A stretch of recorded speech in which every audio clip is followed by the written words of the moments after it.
Mr. Mayor, I would love to start by saying that any New Yorker who denies another New Yorker shelter has obviously not been shelterless. My parents came here from Cuba, and had they not had been an emergency shelter, my outcome as an educated Afro-Latino man would not be the same. So be conscious about when you deny other New Yorkers shelter.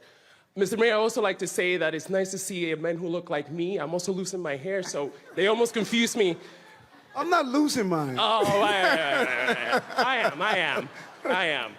But it's nice to see a man who looks like me on the wheel, Mr. Mayor. I don't always agree with policy, but I celebrate you every day. Thank you. Mr. Mayor, we have a table, of course, of Upper West Side residents, most of them composed of parents and educators. We have been experiencing a concern about the diminishing or the lack of youth educational and development programs here in New York City. And likewise, we're also seeing an extreme disconnect among the youth and young adults with some of the policies, for the better or the worse, that are happening here in New York City. You have widen your communication system, which I applaud, and I do want to remind people, the mayor responds to the people, not to the press. So I applaud that, Mr. Mayor. However, the communication systems are not reaching younger adults and students who would then have the platform and power through civic engagement to actively participate in your policies. What can your administration do or is doing to increase youth and development opportunities, but also civic engagement among youth and young adults? So important, great question. And we did DYCD, who's? Deputy Commissioner Susan Haskell. How many town halls we did with the youth?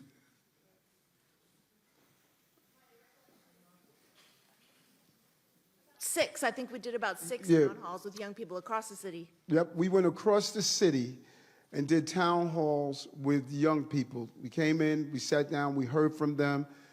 What blew my mind, two things came up at every town hall. Mental health issues and building a better relationship with the police. Each one of the town halls, our young people are so concerned about public safety. And DYCD has done a series of things, from the successful Summer Rising program that the Chancellor and the First Deputy Mayor and our team put together, to summer our 100,000, first time in the history of the city, 100,000 summer youth jobs. Yesterday, we stood up with young people who are helping us design the PSAs for subway surfing. We lost 5 young people to subway surfing. We want to engage our young people in a real way. And so I would love if you have some input and feedback on what we could do better. I want to hear it. There was something I heard the Chancellor say one day that I think about all the time when he talked about a tribe in Africa. When they greet each other, they don't say, "How are you?" They say, "How are the children?" And if we were honest with ourselves and ask that question, we're in real trouble. Social media has hijacked our children.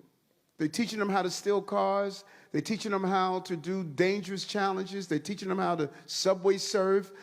They are just really messing with their mental state.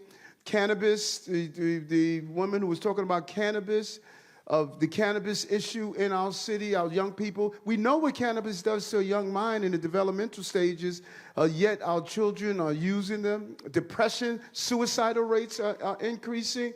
When you look at some of the hate crime we see in this city is carried out among young people. We have to regain our young people in civil engagement and allowing them to do volunteerism, allowing them to have a sense of purpose, and that we're hearing them can turn this around. And that's what we want to do. But if you have some ideas, DYCD is here. We want to hear those ideas and get our young people engaged in a real way. And I meant to answer to your cannabis.